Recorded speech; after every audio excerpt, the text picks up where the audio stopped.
Sige. Bok, let's bring in our guest na today. Si Senator Ping Lacson joins us this afternoon. Sir, magandang hapon and welcome back to Storycon. Ami and my friend Ronald, magandang hapon sa ating lahat. Magandang hapon, Senator. Hi, Senator. Good afternoon, sir. Sir, pinag-uusapan namin ngayon, continue natin ito, no? Pinag-uusapan namin, sir, ngayon, kasi sabi ng COMELEC, iimbisigahan nila yung mga kontratistang nag-donate sa mga kampanya and I suppose din sa mga kandidato tumanggap ng donation sa mga kontratista.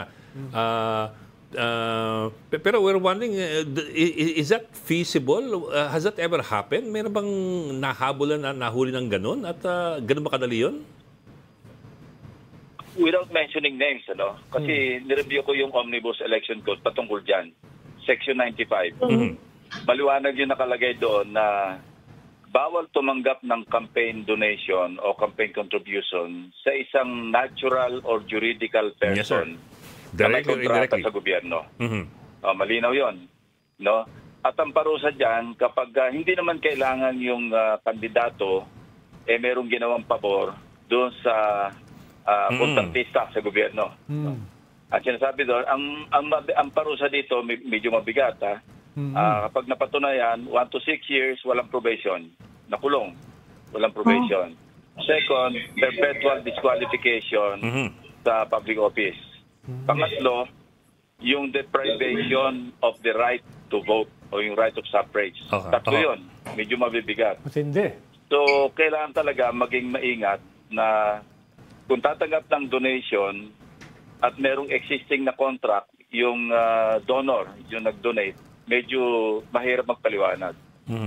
Pero sir, ito pinag-uusapan namin kanina eh. Kasi we've encountered these cases before. Pag idaan mo sa abogado yan, sasabihin sa'yo ng abogado, and we've talked to lawyers about this, sabihin ng abogado, ibang entity yung korporasyon, ibang entity yung may-ari o yung opisyal ng korporasyon. And for example, the owner can make a donation in his personal capacity and that is not therefore hindi yan sasabit doon sa Omnibus Election Code kasi hindi naman yung owner yung nag-donate pero yung hindi siya donate in quotes pero yung kanyang kumpanya it's still area talaga. Parang lusot. Yun ang pag-uusapan na didetermine ng korte kung ano yung nararapat na desisyon pag gano'n ang situation. Tama yun. Gray area talaga yun. Pero sir, do we need baka naman we need to also amend that yes, kailangan clarify, kailangan maliwanag. Ano malinaw kasi tama rin yung interpretation ng mga abogado na teka, personal capacity niya yung hindi naman yung corporation na siya isang shareholder o director, hindi naman yun na nag-donate May sarili siyang pera na personal niya na i-donate niya. So, dahil gusto niyang tumulong, hindi sana ito kundi kaibigan niya kasi yung kandidato, hindi naman dahil may kailangan siya para doon sa corporation, separate yun. Pero yun nga nasa batas, natural or juridical person. Pero at the same time, Senator, may ipit naman yung tao na yon kung nagbigay siya ng contribution kahit personal at saka individual, kung lalampas sa 5% ng kanyang taxable income yung kanyang binigay. Siya naman yung may ipit. Yes. Siya may ipit. Kasi walang justification. Tama. Parang sa Senator, may isa pang tanong. Kapag ganyang i-imbestigahan ng... Ay, nagkasapawan kayo, sir. Sir, si Ami kasi mahina yung monitor niya Amigo. Senator, may isa pang tanong. Kapag ganyang nag-iimbestiga ang COMELEC, motu proprio, can they ask for the income tax return sa BIR? Halimbawa, private contractor na may kontrata sa gobyerno. Pwede ba nilang hingin yun? Iyon ang hindi ko masagot kasi hindi naman ako abogado, Ami. Pero kung nasa DOJ na yan, definitely, kaya lang hingin yan. At saka yung income tax, pwede naman makuha yan Makipag-coordinate lang sa BIR. Pwedeng ibigay yan, di ba? Pero sir, I'll go back to my earlier question. Do you see the need to, kasi you said nga, this needs to be clarified or qualified itong loophole na to eh. Do you Hindi sa see loophole, the need? palusot siya. Well, ganoon na yun. but do you see the need do you see the need to plug this loophole and to kasi in other words, sir, whether it's the owner or the he's still the beneficial official of the corporation, and there is still possible conflict of interest. The spirit of the law. The spirit. Now that you said it, maganda ka talaga i-revisit yung Omnibus Election Code patungkol dito sa issue na yan, sa usapin na yan. Para na sa ganon, ma-correct o mailinaw yung provision tungkol dyan. Senator, on another topic naman, nabalitaan namin magbibigay kayo ng privilege speech next week. Pwede niyo ba kami bigyan ng konting clue kung ano yung ipiprivilege speech nyo? Mukhang marami naghihintay eh. Sneak peek. Title naman to. Una, magpo-focus lang ako sa flood control projects. Kasi kung ihahalo ko pa yung mga ibang infrastructure, hindi matatapos yung isang maghapon. Kasi itong flood control lang, kinocompress na namin kasi ngayon nasa 45 minutes na kami, walang tigil naman yung pasok ng information. Kasi, okay, parang preview lang, ang mga sources namin dito, insiders ng galing sa DPWH, mga contractors, at saka open sources. Plus, of course, sariling sikap namin. Kasi pag may natanggap kami information, hindi ako nagre-rely basta sa information. Nagpapadala ako ng team mismo, yung aking mga staff, pinapupunta ko talaga sa lugar, tingnan nyo sa sariling mata ninyo at i-drone shots ninyo, i-video ninyo para maliwanag pagbalik nyo sa akin, may pruweba na yung report sa atin nung sabihin natin kung sino yung ating informant, validated sa ground. At hindi rin ako nagkakasya sa misa ng pasada lang. Balikan nyo pa kung hindi pa kayo sigurado, siguraduhin ninyo. Meron na nga mga barangay captain na nagsasabi na may mga ghost projects na flood control sa kanilang area. May pumunta, nag-feasibility study, pero walang dumating na proyekto. Meron kaming ganon. Medyo marami-rami rin. Senator, habulin ko lang yung sinabi niyo na Ronald, nadadagsahan na yun. Yes. Yes, Senator. Yeah. Sorry, Ami, baka makalimutan ko. Malaking tulong yung nilaunch na website ni Presidente Marcos. Dumali yung trabaho namin. Kasi napakahirap maghanap ng guni-guni. No? Alam mo, pag guni-guni, pagka ghost project, ang hirap hanapin sa ground yan. Magre-refer ka back sa GAA, hahanapin mo yung sa DPWH website, kung ano yung proyekto na yon, hanapin mong pilit kung sa ground yon. Pero nang nag-launch si Presidente ng kanyang website, yung report diretso sa Pangulo, nando na yung available na yung mga coordinates, longitude, latitude, napadali ang trabaho namin. Na-pinpoint kagad namin sa ground based doon sa pag nag-refer kami doon sa website ni Pangulo. Madali namin nakita yung mga ghost projects. Sir, nabanggit nyo na dumadagsa ngayon yung mga bagong information sa inyo. Hindi naman through the website, may sarili kayong nakukuha. Baka may bago kayong pwedeng sabihin na example, illustration na mga latest na nakuha nyo na yan, ganyan na mga katiwalian sa flood control. Without naming names. Without mentioning the location, without mentioning kung sino yung contractor, ganito. Meron kami natuklasan na parang pabaliktad na ghost. Yung proyekto na andyan na, yari na, hindi naman nabago, pinonduhan sa isang budget year, yung pa rin yung proyekto, tapos na rin, hindi naman ginalaw, napondo na ulit sa susunod na budget year. So pabaliktad na ghost yun. Ghost budget naman yon, hindi ghost project. Inulit-ulit na ponduhan ng isang project na gawa na hindi naman nasira. Senator, pwede Meron ganon. Senator, pwede ba ibulong nyo na lang sa amin para kami na lang mag-mention? Sir, tayo naman nandito eh. Sa privilege speech.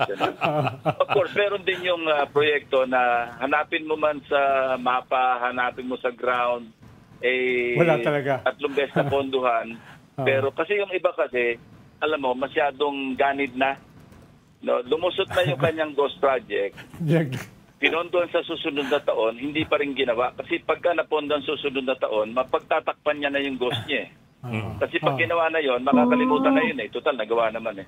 Pero nag-push pa ng lock, hindi pa rin ginawa sa pangalawang pagkakataon, pinapondohan pa ulit sa susunod na taon. Pero naalala ko, Senator. Ang masama, nung lumabas na itong issue, nagmamadali, naghahabol gawin, inabot ng mga tao ko, nagagawa. Pero Senator, nung nakaraang term nyo, ine-expose nyo na yan yung double, triple, quadruple, quintuple na mga ganyang klaseng budget. So, may bago ba kayong nakikita? Lumampas na ba sa quintuple? Hindi na yung sa quadruple or triple or lumala yung mga amount, pati yung scheme para naging talamak na. No? Marami kami natutunan. Alam mo, hindi na umubra, hindi namin makita sa dictionary hindi na namin makita sa dictionary kung ano yung mga term na natutunan namin. Kaya hinanap na namin sa corruptionary. Nakita namin. Sir, ano yung mga term na yan? Corruptionary. Hindi na dictionary, corruptionary na. Ano po yung term na yan? Pasample naman, sir. Pasample. Marami na ako sige, nasasabi. Baka sample. mami, anticlimactic na yung aking speech. Next week. Hindi, sir. Ano naman, these are little tidbits eh. Yung big picture naman, sir, yung ilalapag ninyo sa speech ninyo, which will show the magnitude of the With videos, kompleto. Hindi lang ito narration kasi tingin ko magiging boring pagka narration. Kailangan masundan ito sa mga visual aids. Kaya may mga drone shots kami, may mga videos kami, may mga testimonials kami at lahat. Senator, may papangalanan kayo. Kasi yun ang sinasabi ng mga congressmen kayo ni specifically you and Mayor Magalong. Ha? Wala akong listahan namin. Ang sa akin yung factual presentation. Sa akin mga yung mismong yung konkreto. Kasi pag nagpangalan ako, alam mo, sa mga ibang mga lugar-lugar, magkakalaban sa politika, baka mapagbintangan pa ako na ang instruction mo sa mga tao mag-blinders kayo pagpunta nyo doon, huwag yung alamin kung sino magkakalaban. Kasi baka mamaya, ang tatamaan nyo, alam ba, magkalaban yung governor saka congressman, baka maapektuhan pa kayo, huwag nyo nang alamin kung sino yung, basta't yung akin lang, yung proyekto tingnan natin, yung mga defects ng proyekto, saka bahala na, magkakaintindihan naman yung bandang huli kung sino Ang isa pang maano rito, kasi ito isang term na natutunan namin, nabanggit rin ni Mayor Magalong, passing through. Parang ito yung parking. Bigyan kita ng isang example. Ito magandang ito. Isang makapangyarihang congressman, pwede sabihin natin wala sa distrito. Okay. Ang daig ng mga district engineers at saka yung maliliit na contractor sa loob ng distrito. Sample lang ito, hypothetical ito. Hypothetical. Hypothetical. Okay, ganito. Hindi, wala kasing distrito, yung di party district list. engineer, siyempre, nag-prepare siya ng programa para sa kanyang distrito. Okay. So, sinabit niya ito sa central office. Of course, dumaan sa regional director, regional office. Meron siyang programa na nagkakahalaga ng, sabihin na natin, 2 billion para sa kanyang district. Infra. Pinasok sa NEP, meron siyang 2 billion worth of projects na kumpleto, kasama sa programa, na-approve, na-vet, lahat. 2 billion. Okay. Pumasok na yung NEP, yung National Expenditure Program, pumasok na sa House, GAP, yung General Appropriations Bill. Pumasok sa Senate, naging GAA. Dumaan ng BICAM. Yung GAA, yung kanyang 2 billion, nagulat siya, naging 10 billion. Pero nung tiningnan niya, yung kanyang programa na ipinasok na halagang 2 billion, naging 500, 800 million lang. Pero yung sa district niya, biglang 10 billion. So anong gagawin niya? Wala rin siya magawa. So didiktahan siya ngayon ng makapangyarihan ay implement mo yung 10 billion na yan. So itong pobre, minsan naman, may salbahe ring district engineer. Yung iba, siyempre, ikaw lang ba? Di kikita na rin ako rito. Doon yung tinatawag naman na, ang tawag nila rito, yung distinct. Ibig sabihin, yung sabi ni Presidente, magkakaibang barangay o isang barangay, bakit para-pareho yung amount? Imposible yan, sabi ni Pangulo, di ba? Kasi ang threshold ng isang district engineer, nasa 50 million hanggang 150 million. So kung meron siyang 10 billion na isinaksak sa baga niya, aataduhin niya yan. Kasi kung lumampas na siya sa 150 billion, regional na yung mag-implement yan. So, iata doon niya, hati-hatiin niya yan para magkasya doon sa kanyang threshold na 150. Ito yung sinabi ni Pangulo. Di ba sabi niya, imposible magkakapareho na tigwa 100 million lahat ng project na yan. Yun ang isang example. Yun ang mga na-discover natin. So, kailangan hindi siya umabot sa threshold. Marami kami maipasa nakitang gano'n, actually. Para hindi may pasa upstairs yung project. Dapat may butal. Oo. Parang layering pala yun, no? Sa, May mga doon butal sa naman. mga iba May mga namang butal din project sa naman. gobyerno. Senator, sabi kasi ng presidente nung una, ang mag-o-audit dan sa mga flood control project, DPWH. Pero nung nag-press con siya nung isang araw, ay hindi na DPWH ang mag-audit. So, tingin nyo ba ay dapat lamang na hindi yung DPWH ang mag-audit dito sa mga flood control? Yung mga basic information, marapat lang naman galing sa DPWH. Kasi nasa kanila kanila yun eh. Pero yung pag-audit, yung pag-inspect, kasi may sarili ng inspection team yung bawat district engineer eh. Yung inspector, siya nag-inspect kung tama ba yung design, tama ba yung ganito. Kaya nga, ang findings, di ba, sinabi rin ni Mayor Magalong, ito rin yung amin naging findings eh. Ang talaga naiiwanan lang na pera, ng porsyento, para sa pagkumpleto ng proyekto, mapakaswerte na umabot ng 40%. Pero mga district engineer, mukhang involved din sila sa ganyang klaseng gawi eh. Meron. Marami, actually, na ano. Sir, sorry, balik ko lang. Isasabi niyo, maswerte na kung may matirang 40% for the actual project. Tama ho ba? Sabi niya. Tama. Yung talaga mapagagamitan ng pera. Ang Swerte rate na yun. nasa mga Swerte na yun. 35 to 40, minsan mas mababa pa. So, paano babawin ng contractor yon? Magsa-substandard siya. O kaya, iiksian niya. Kung halimbawa, ang dike na gagawin niya, 150 linear meters, ang gagawin niya lang 50. Senator. Kaya nakakakita tayo ng mga dike, putol-putol. Tsaka mga kasada putol-putol. Kasi putol-putol, ipapasukin din ang baha yung baryo, Kaya nga. yung barangay. Tama. Mga kasada putol-putol. Yung iba naman, dapat ang mixture niyan, siyempre may bakal, may graba, tapos may buhangin. Yung iba, nagtitipid, wala nang graba, buhangin na lang. Kaya pagpasok ng tubig, butas ka agad.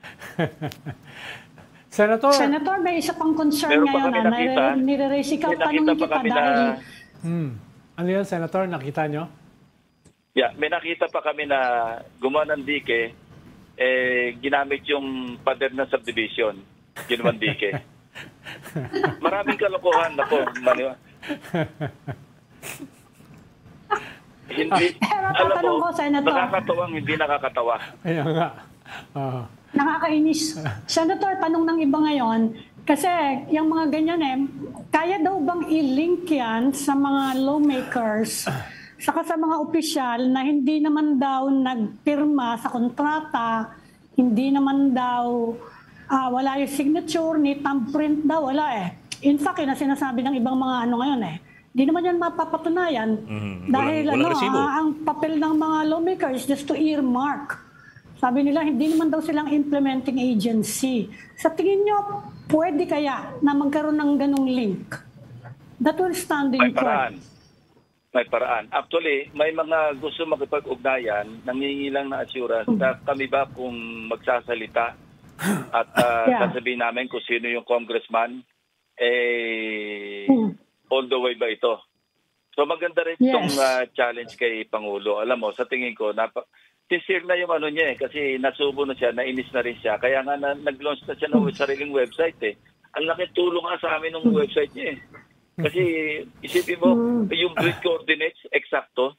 So I'd like to think, and I believe, na si President Bongbong, gusto niya ring ma-resolve ito. Legacy niya na pag-uusapan dito Yung last 3 years niya, kapag pakulong tayo ng congressman, ang isang paraan siguro amin nakikita ko, pag nagkasundo yung district engineer na matino, na puwersa lang, dahil takot sa congressman, at yung mga kontratista na walang natira sa kanila sa pampagawa ng project, pero kapit sa patelin para kumita rin sila ng Kasi maski pa paano, ang standard, ang nakita namin department order na ang authorized na level ng profit nasa mga 8 to 10% eh. Yun ang allowable na margin ng profit ng kontratista. So sila, napipilitan talaga sila mag-substandard, minsan mag-ghost, kasi nga, ipit na ipit sila. Pero kung magkakasundo yung hindi naman kasama ang district engineer at hindi naman kasama ang kontratista at magsama-sama sila, sabihin nila ito, isinaksak sa baga namin ng kongresista na ganito, doon natin masusubukan talaga at sana may mangyari. Ito yung inihintay nilang assurance lang at may mga gustong lumabas actually. Senator, curious lang ako dahil siguro isang oras pa lamang bago nang matapos yung press conference ni President Bongbong ay nagsalita na kaagad yung majority floor leader ng Senate.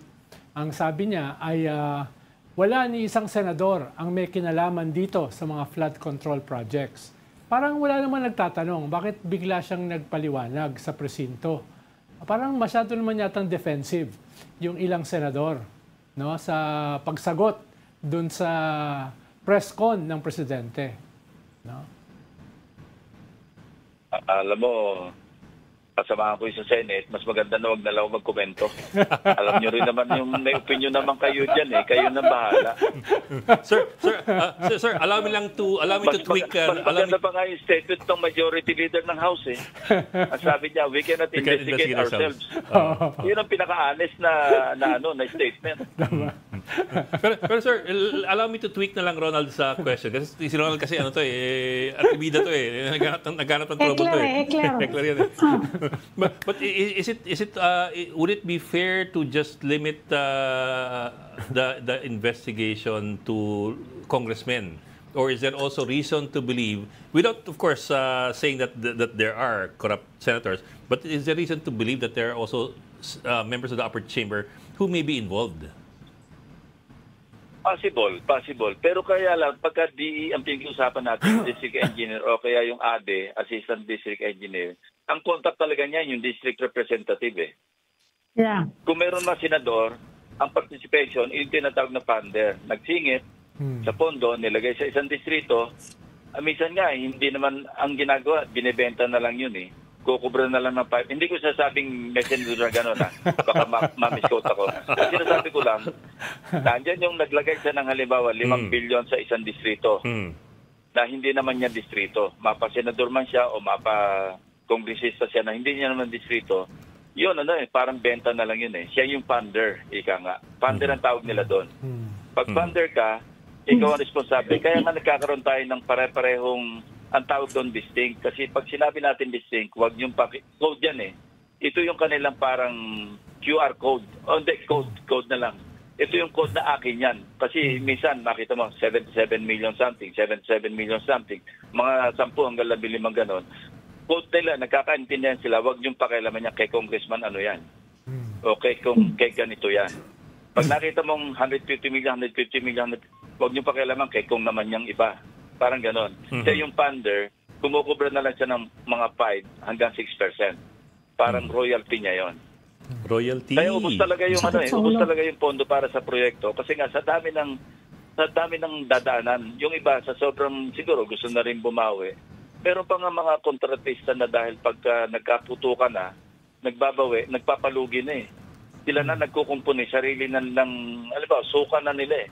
Sarili nilang pera, kung hindi, puputukan sila. Dahil sila naka-sign off eh. Sila yung nakapirma eh. Hindi naman pumirma yung funder eh. Para hindi sila maipit. Kaya nga ito yung aking reason nung nag-interpellate ako doon sa aming Senate Resolution number 4, yung concurrent resolution, yung transparency. Everybody now talks about transparency. No? Sabi nga, unanimous nga yung aming yung nag-sponsor ng Senate Concurrent Resolution. Pero ang gusto ko talaga ipasok doon na maging transparent, sino ang proponents ng mga amendments. Kasi pag ganon, preemptive yun eh, deterrent yun eh. Kasi pag mag-trace back sa'yo, yung tatakot-takot yung bilyones mong in-insert doon, may balik sa'yo yun eh. Pagka nagkaloko-lokong project, alam na ikaw ang nagsingit nun eh. Yung House... Kaya ang gusto ko, pagka full transparency, pati yung mga individual amendments, kasi ang nangyayari, ganito kasi, naging kalakaran, both houses na ito, inabot ko pa ito na napaka-tedious, napaka-complex, pagka sa floor ginawa, katulad ng mga ordinary bills, sa floor namin i-introduce yung mga individual amendments At ito yung ina-accept o kaya nire-reject. Pero sa budget, sa dami nga rin ng ginagawa, written na lang magkokokos o submit nyo na lahat yung mga yung mga insertion ninyo, yung mga realignments ninyo at hahanapan natin. Ang napagkasundan namin ni Senator Win Gatchalian kasi noong nagpapasok na ako, nag-interpellate ako at sinabi ko, in-indicate ko na ako na yung aking amendments, bantulot siya. Sabi niya, mahirap gawin. Sabi niya sa akin, baka pwedeng pasyalan na lang kita sa office mo, pag-usapan natin. Okay, nag-usap kami. Pinaliwanag niya, sabi niya, paano naman to, Senting? Ang mga kasama natin, dagdag lang ng dagdag, hindi man lang nagpo-provide kung saan kukunin. So problema ng chairman ng Finance Committee, siya pa ang tagahanap kung saan babawasin para matugunan yung mga amendments na sinabit ng ilang mga senador na puro plus lang, walang minus. Siya mismo, si Senator Win, ang ginagawa niya, pag nag-add siya sa isang proyekto, nag-realign siya, siya na mismo nagpo-provide kung saan kukunin. Kasi plus minus lahat yan Pero yung ibang mga kasama namin doon, ang sisipag magpadagdag, tamad naman maghanap kung saan kukunin. Problema ngayon ng chairman yon. So sabi ko, now I see kung bakit hesitant ka na tanggapin yung amendment ko na maging transparent kung sino yung nag-amend. Kasi ikaw matuturo nag-amend. Karamihan doon, ikaw nagbawas. Sabi niya, yun nga, Senting, mamumura, magagalit naman sa akin yung mga ahensyang binawasan kasi ako yung responsible doon. So sabi ko, ganito na lang. So sabi natin yung mga kasama natin, first, pag nag-introduce sila ng amendment, sila mag-provide ng kung saan babawasan. Kung anong ahensya man yun, o the same agency, the same department, pero sila yung maghanap kung saan kukunin bago sila mag-introduce ng amendment. And second, kapag may, halimbawa ako, magka-clarify ako, bakit lumobo to? Baka pwedeng i-divulge mo sa floor kung kanino nang galing amendment. Pumayag siya. So sabi ko, hindi ko na i-insist yung aking amendment, pero sa kasunduan natin yan, anyway, the outcome is the same, na ma-identify back to the proponent or proponents ng amendment or amendments, yung kung sino nag-insert. Okay na sa akin yon. Basta't maliwanag lang, sigurado tatanungin ko naman sa floor yun Pag may nakita akong, alam ba, nadagdagan bigla sa Department of something, tatanungin ko, bakit lumobo to? Sino kaya ang nagdagdag dito?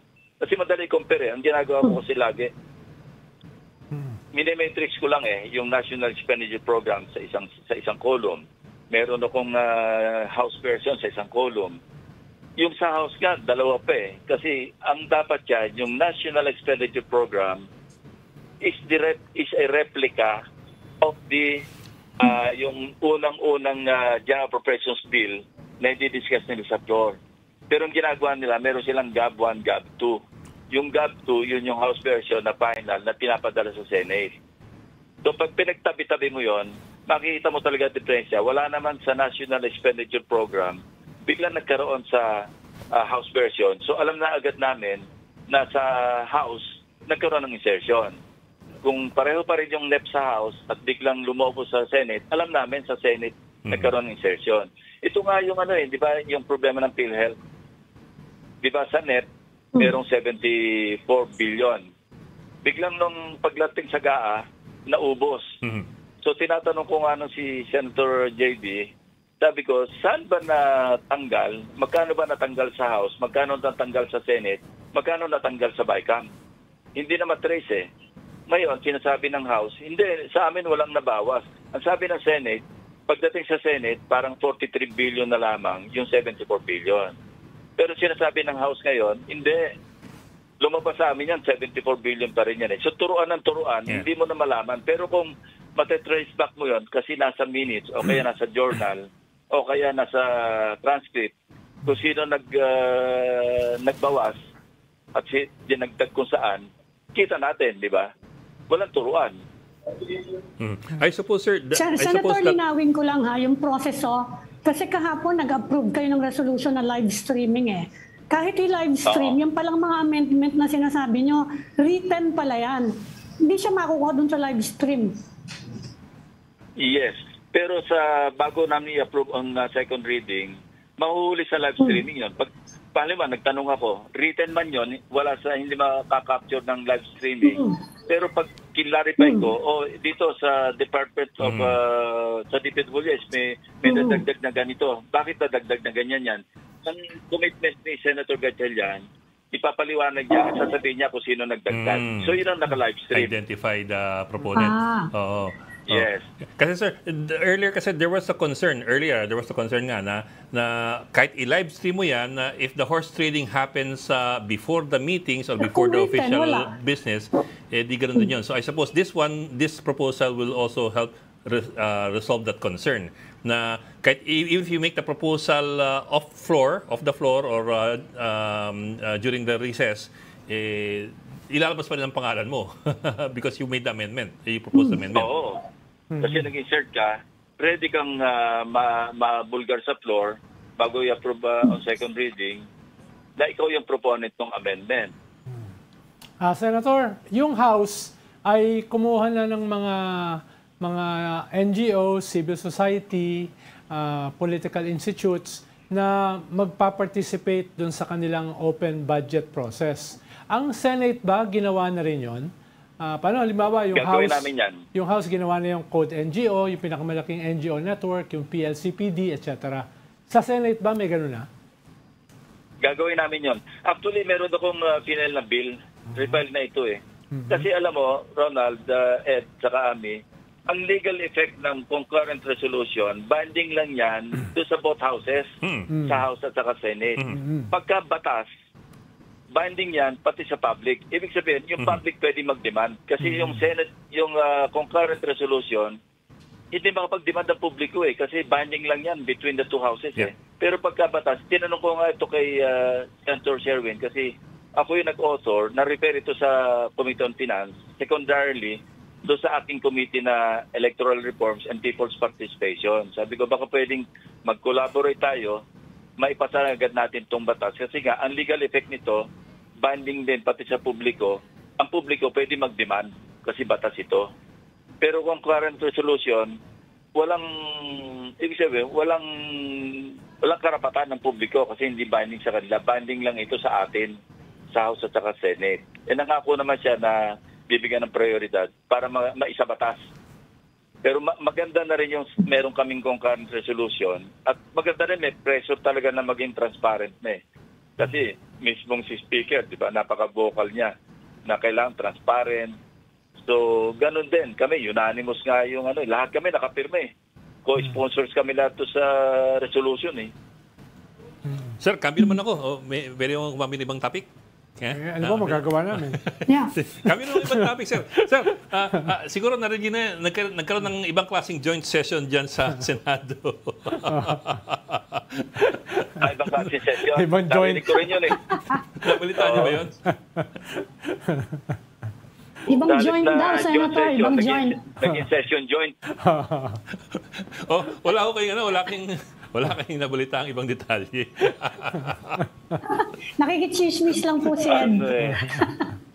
Alam mo, hindi maganda talaga. Isipin mo, Senado yun eh. Tapos mga amoy parang Amsterdam. Amoy Amsterdam. Coffee shop sa Amsterdam. Parang yung same office na pinanggalingan, yung may glutathione eh. Diretso natin. Kasi I understand Senator Robin Padilla has already ordered an investigation into a member of his staff. So mukhang doon na umiikot ngayon ang investigasyon na doon sa opisina ni Senator Robin Padilla. But I also understand, sir, that it's not the first time that the person involved was implicated in something like this eh. Yun hindi ko alam kasi wala pa ako noon eh. Wala pa siya. Basta identified naman eh kung sino yun. Alam ng OSA eh. Alam ng mga gwardiya doon sa Senate kasi sila nakakita eh. Siguro ikatlong beses na. Kalawa pa lang eh. But I suppose it's alarming for members of the Senate. I mean, the Senate has always been known for, from way back, the bastion of statesmanship and tapos biglang may... Noon pa yun. Sa anong Senado yun? Eh, Oo talaga. nga. Hindi, Senator, papahabol ko lang kasi we're running out of time. Meron pang isang issue ngayon na iniisip ng mga tao, sana daw magkaroon ng reform. Total, we're in a reformist mood. Yan daw yung requirement na wag yung pinahirapan yung paglalabas ng mga SALN ng mga opisyal. Are you thinking of reforms dito sa, halimbawa baka gusto nyo manguna na mag-release ng SALN ninyo? Wala naman pumipigil kahit merong order ang ombudsman eh. May mga bills na naka-file ngayon, yung sa Freedom of Information, mako-cover yun doon. Yes. Okay. Si Senator Soto, Kaya ang nag-file yan. Ipupurso niya. Matagal na kasi, Senator, matagal na yung FOI na yan. Yes, sir. Ilang kongreso na yan, di napapasa. Ilang admin. Maraming nag-author ngayon. So, tingin ko may ganon. papasa yan. Oo. Saka gusto daw ni Presidente Nagbabago rin mapasa yung mga attitude eh. Oo. Going back on another topic, Senator, paano nung August 6, nung pinagdedebatehan nyo yung impeachment, kayo yung tumayo at kinorek nyo yung ilang gustong mag-dismiss ng impeachment. Sabi nyo, what are we dismissing? Hindi naman tayo impeachment court. Diba? Pero yung archiving is also in the same breath as dismissal.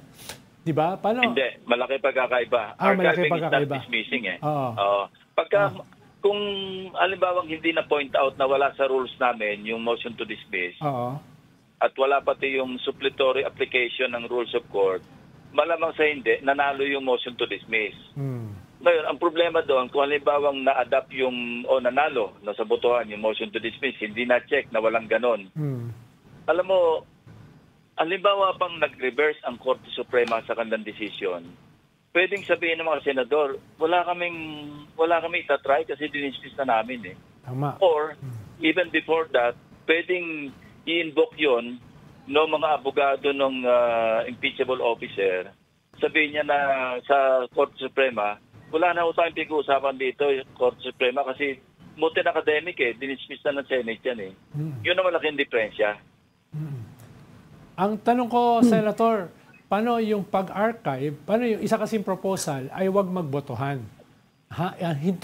Hintayin yung desisyon ng Supreme Court dun sa motion for reconsideration. Paano, tama yung logic nyo, Senator eh. Paano, hindi naman kayo impeachment court. So, ano yung i-dismiss nyo? Pero, di ba ganun din naman sa archiving? Di ba sa pag-archive ay, kung din yun, impeachment court din yung dapat gumawa nun? Hindi, kasi nga, unang-una, ang existing na ruling, di ba, walang jurisdiction yung Senate. No? Maraming usapin talaga na nakapaloob sa aming na-desisyon na noon, na pwede sabihin nating questionable din yung ginawang action. Pero wala tayong magagawa, yung talagang nanaig. Mabuti na rin na archive lang. Kasi pagka na-archive, pwedeng i-pull out yan, may magmo-motion ng panibang. Halimbawa, nagkaroon ng reversal. Pwedeng may tatayo doon, mag-move na i-pull out na natin from the archives. Kasi nga, merong at yun, debate na naman yon. At palagay ko naman, papayag yung mayorya na from the archives, i-pull out yung articles of impeachment. But sir, you sound very confident with that. Ganito, Ronald, yung articles of impeachment, kasi kung halimbawang hindi naman dediretso yun sa sa impeachment court eh. Yung articles of impeachment, tinatransmit yan sa Senate eh. Na siyang magko-convene as an impeachment court. So pwedeng ganun ang argument kung bakit meron pa ring jurisdiction yung Senate as a legislative body na mag-archive. Unang-una, hindi existing yung impeachment court kasi hindi naman nakapag-take out yung 12 new senators eh. Yes. Yeah, that's true. They're all new eh. Okay. Sir, Pablo lang, wala pa kayong ethics head no sa Senado? Hindi pa yata na organize yung ethics. But there's also a word going around that it's possibly Robin Padilla. Is that correct? Is that accurate? Ewan ko. Narinig ko rin yon pero wala namang hanggang hindi tinatawag sa floor, hanggang hindi na-elect, hindi natin masabi kung sino. Wala pang kasiguruhan. Tapos sir, sorry, tatalon na din ako. Yung nangyari sa West Philippine Sea, yung nagkabanggaan yung Chinese Coast Guard at Chinese Navy, you were earlier quoted the saying na, or tweeting I think, na mukhang may casualties on the side of the Chinese. Have we been able to confirm this or validate this? Sino po yung ating source? Kaya confirm ni Ronald yan kasi isa lang pinagkukunan namin ng information. Ikaw naman pala, hindi ka umiimik dyan eh. Yung yan mga split second, mga 1 or 2 seconds before impact, kita naman natin sa video na naglalabas ng bumpers yung may naglalabas ng bumpers. Paano pa silang iiwas doon? Kung 1 second na lang, inutusan sila ng ship captain.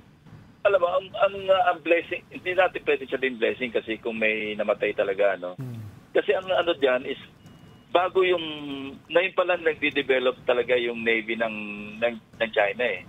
Actually, before itong day and age of technology ng China, nasa mga 50 years behind sila sa Amerika pagdating sa mga naval, being naval power. So, nauna yung kanilang equipage, yung kanilang mga equipment, kaysa sa training ng kanilang mga crew, yung magiging So, ang malamang na nangyari dyan, ako, nag-speculate lang ako. Kulang pa yung training ng ship captain, kaya nabangga yung Chinese Coast Guard. Moderno yung kanilang, yung yung People's Liberation Army Navy ship. Pero hindi pa masyadong trained yung captain, kaya nagkaroon ng mishap. Tapos tayo, sanay tayo. Swerte yung ating Philippine Coast Guard. Ayokong tawagin blessing kasi kung medyo obvious na may namatay talaga. Pero confirmed na hinahabol yung ating Coast Guard. Kita naman natin Tsaka may report naman yung Philippine Coast Guard Nagre-resupply sila pero yun nga, tinataboy sila ng may kaagapay ng iba na ngayon kasi dati puro Chinese Coast Guard yung nandun ngayon may kaagapay ng PLA Navy ship You find this a source of concern? Biglang may gray ships na engaging us directly? Definitely. You can just imagine kung ang naram doon yung Philippine Coast Guard vessel at may namatay tayong mga crew. Pero for the first time din, Senator... That could trigger the Mutual Defense Treaty. Yun ang nakakatakot. Yes. Pero for the first time din, Senator, may 2 American battleships in the same area. Wag sana mangyari ang iniisip natin na posibleng mangyari kasi pag-trigger talaga ng ng World War III. Wala namang winner sa World War Yung mga ipis lang. Sir, so kung tayo nabangga tapos may namatay sa atin, you think that would trigger already the MDT? Even if it's not possible. Even if it's hindi not ako weapons? sure sa wordings ng kung armed attack or attack on a public vessel Basta ang malinaw doon, pagka na-attack yung public vessel ng either US or Pilipinas, magti-trigger ng Mutual Defense Treaty. It is as if ang in-attack yung public vessel ng kabilang bansa. Okay. Well, sir, I'm afraid we're out of time. We're already pushing our luck with the director. Pero sir, we'd like to say maraming salamat sa inyo for joining us this afternoon at busog na busog kami. Maraming salamat, Senator. Sige, Thank you, Senator. Nandiyan yung mga staff ko. Kami, finishing touches. Finishing touches. Good luck sa inyong privilege speech. Maraming salamat, sir. Iyan po, Senator Ping Lacson mula sa Senado.